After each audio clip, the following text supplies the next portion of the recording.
नमस्कार देशभक्तों, welcome to nurse explain. हमारी last video में हमने ब्रिटिश रूल के इम्पैक्ट के बारे में बात की थी। आज का वीडियो उसका पार्ट 2 है। तो बात करते हैं राजा राम मोहन रॉय और इस ब्रिटिश रूल के प्रोपेगेंडा में बंगाल का क्या रोल था उसके बारे में। Nuts Explained। राजा राम मोहन रॉय एक आइकॉनिक बंगाली पर्सनालिटी है। He also considered himself a Brahmin. He was seen as a hero because we all think that उन्होंने ही सती प्रथा को खत्म किया था। He did a lot of work for and against the British government, and he also did a lot of work for and against India's struggle for freedom. शायद आप लोगों में से बहुत लोगों को पता ना हो कि Ram Mohan Roy actually east India company के एम्प्लॉय थे। आगे बढ़ने से पहले मैं उनकी लिखी हुई कुछ लाइन डायरेक्टली कोट करना चाहूंगी ताकि आप लोगों को ये ना लगे that I am spreading some kind of propaganda against this iconic personality. The Sanskrit system of education would be best to keep this country in darkness. But as the improvement of the native population is the object of the British government, it ought to promote a more liberal and enlightened system of instruction, embracing mathematics, natural philosophy, chemistry, and anatomy, with other useful sciences which may be accomplished by employing a few gentlemen of talents and learning educated in Europe. I conceive myself discharging a solemn duty which I owe to my countrymen and also to that enlightened sovereign and legislature which have extended their benevolent cares to this distant land, actuated by a desire to improve its inhabitants. मतलब राजा राम मोहन रॉय यहाँ पे plead कर रहे हैं कि please इस संस्कृत के system को भारत से और बंगाल से अबॉलिश कीजिए क्योंकि हमें यहाँ पे natural sciences, maths and philosophy की जरूरत है और कुछ ऐसे एडुकेटेड लोगों की भी जरूरत है जो भारत में आके हम लोगों को सिखा सके because we are so uncivilized. और यहाँ पे ये भी कह रहे हैं कि ब्रिटिश यहाँ पे आई है हम लोगों की इम्प्रूवमेंट करने के लिए और उनका उद्देश्य यही है कि कैसे यहाँ के लोगों को डेवलप किया जाए और सिविलाइज किया जाए। ये जो मैंने लाइन्स अभी पढ़ी वो राजा राम मोहन रॉय ने उस वक्त के governor general the marquees of Hastings को लिखी थी इन 1823। तो आप लोगों को यहाँ पे क्लियरली समझ आ ही रहा होगा कि संस्कृत का जो लैंग्वेज है वो हमारे राजा राम मोहन रॉय को खास भाया नहीं। या तो वो उन्हें समझ नहीं पाए या फिर हम लोगों की जो रटने की आदत होती है वही उन्होंने भी किया, बस रट लिया बिना उसका मतलब समझे। अकॉर्डिंग टू राजा राम मोहन रॉय संस्कृत एक सूटेबल लैंग्वेज नहीं था इंडिया के लिए because of 3 main reasons. Number 1, it's too rigid. Number 2, very difficult grammar.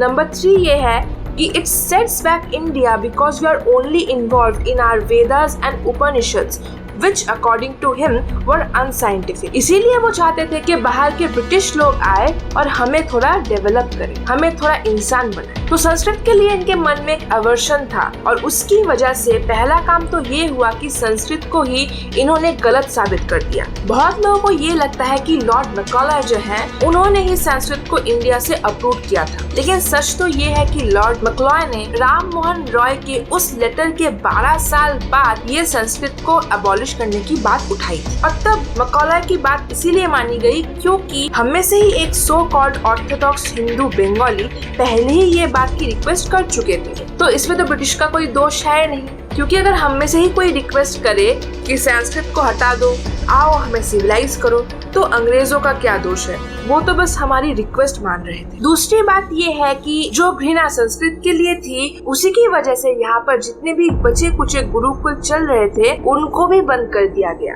और उनकी जगह मिशनरीज ने कैसे ली उस पॉइंट पे मैं थोड़ी देर बाद आती। तो नेक्स्ट हम लोग बात करते हैं ब्रिटिश के द्वारा इंस्पायर्ड एक और कलंक ब्राह्मो समाज के बारे में।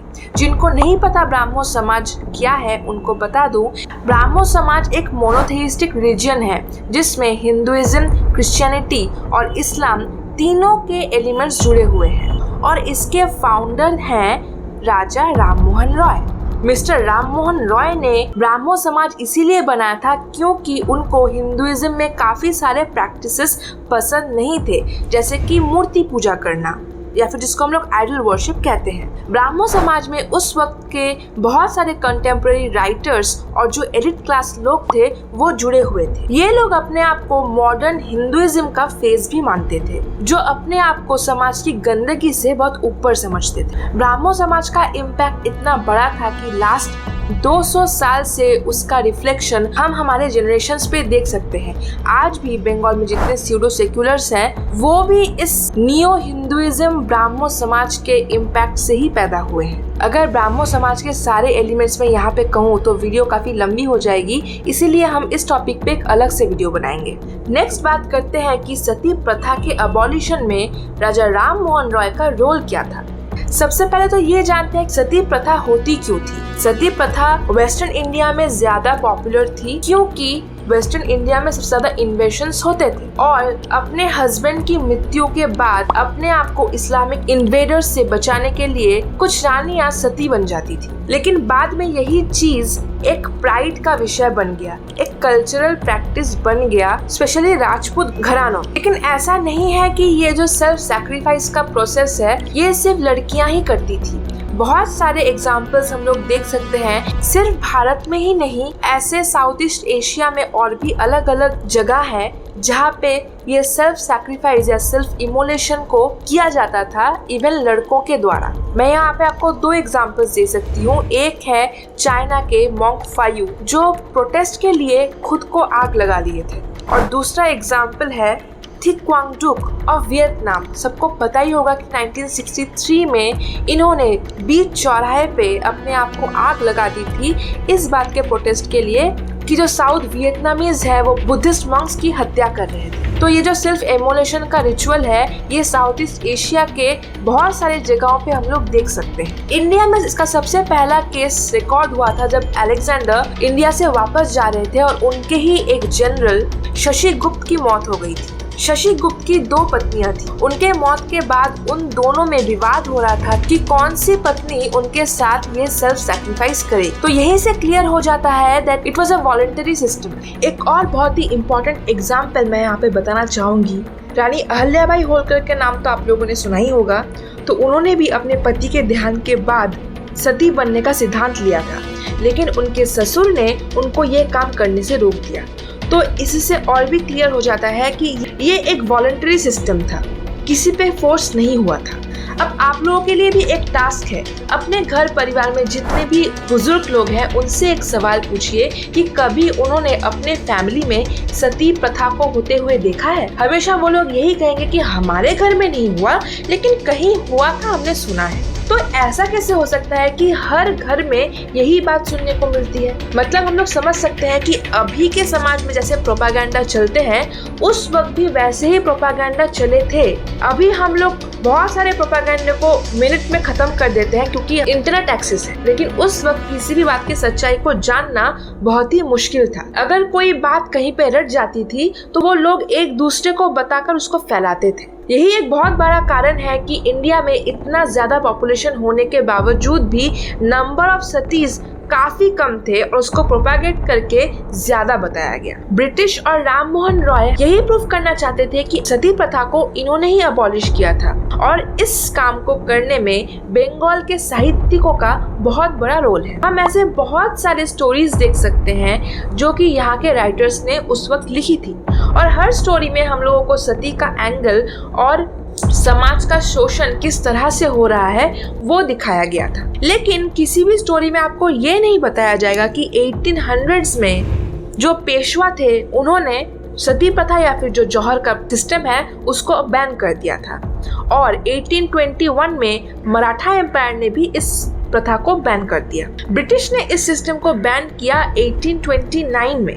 अगर आप नोटिस करेंगे तो आप पाएंगे कि सती प्रथा के बारे में कोई भी ऑथर्स नहीं लिखते थे। मेनली सारे ऑथर सती प्रथा के बारे में तभी लिखने लगे जब 1829 में सती प्रथा को बैन कर दिया गया। मतलब सबके दिमाग में यही आइडिया इनबिल्ट कर दिया गया कि सती प्रथा एक बहुत ही भयानक प्रोसेस है जो हमारे भारत में और खासकर कि बंगाल में चल रहा है। जितना एक्चुअल में हुआ था उसको बहुत ज्यादा हाइप करके बढ़ा चढ़ा के इंसिडेंट्स को बताए गए, और उसके बाद लोगों के दिमाग में ये डाल दिया गया कि ब्रिटिश और राम मोहन रॉय के जॉइंट एफर्ट से सती प्रथा सिस्टम को बैन कर दिया गया है। रातों रात राम मोहन रॉय जो है उनको भगवान का दर्जा दे दिया गया। और ब्रिटिश लोग कितने अच्छे हैं कि उन्होंने इस सिस्टम को खत्म किया, ये भी लोगों के दिमाग में बिठा दिया गया।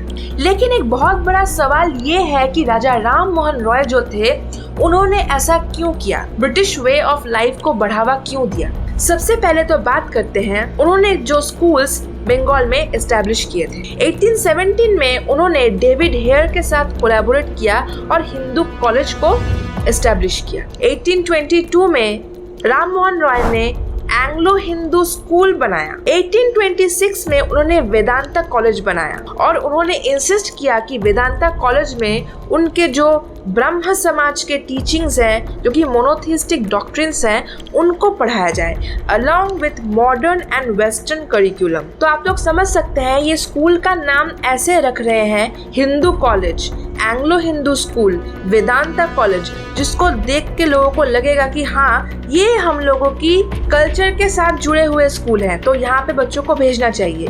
और वहाँ पे जो एक्चुअली पढ़ाया जा रहा था वो एकदम वेस्टर्न सिस्टम ऑफ एजुकेशन था। दूसरी बात ये है कि ईस्ट इंडिया कंपनी जो थी वो नहीं चाहती थी कि रोमन कैथोलिक मिशनरीज इंडिया में आए, क्योंकि वो चाहती थी कि इंडिया का जितना भी धन संपद है वो अकेले ही उसको हड़प लें। लेकिन मिशनरीज जब यहाँ पे आएंगी तो उनका जो पैसों का हिस्सा है वो बढ़ जाएगा।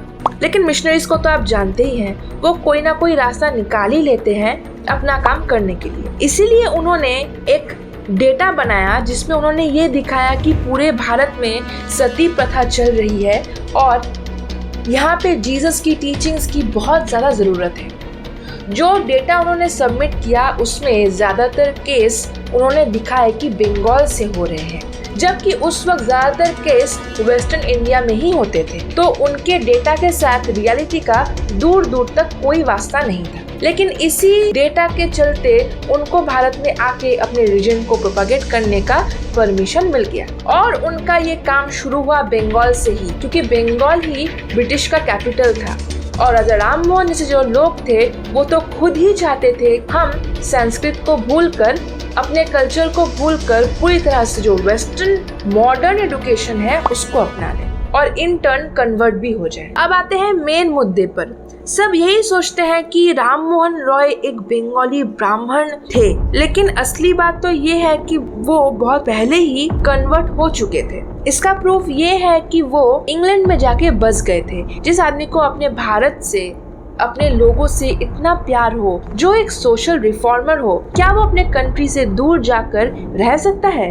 लेकिन अपनी आखिरी जिंदगी उन्होंने इंग्लैंड के ब्रिस्टल में ही बिताई और ब्रिस्टल में ही उनकी मौत हो गई। और हैरानी की बात यह है कि उनकी मौत के बाद उनके बॉडी को दफना दिया गया। प्रूफ के हिसाब से मैं आपको उनका ग्रेवस्टोन दिखा सकती हूँ, जहाँ पे लिखा हुआ है that he was a social reformer और उन्होंने गॉड का संदेश अपनी पूरी जिंदगी स्प्रेड की है। तो इसी से क्लियर हो जाता है दैट खुद एक कन्वर्टेड क्रिश्चियन थे। यहाँ के लोगों को उन्होंने ब्रह्म समाज के नाम पर अपने कल्चर से अलग कर दिया, क्योंकि उनको पता था कि लोगों को डायरेक्टली क्रिश्चियनिटी में कन्वर्ट करना itself can be a very big challenge. तो उन्होंने ब्रह्म समाज का एक छलावा क्रिएट किया, जिसके थ्रू उन्होंने बहुत सारे लोगों को अपने कल्चर से दूर कर दिया। अपने स्कूल्स में भी उन्होंने मोनोथिस्टिक टीचिंग्स ही करवाई। तो यही था द सेंट राजा राम मोहन रॉय की कहानी और बंगाली ऑथर्स का रोल, जिसके वजह से आज भी वेस्ट बंगाल और पूरे इंडिया पे स्यूडो लिबरलिज्म का इफेक्ट हुआ है। आज के लिए बस इतना ही। मिलते हैं पार्ट 3 के साथ नेक्स्ट वीडियो में। जय श्री राम।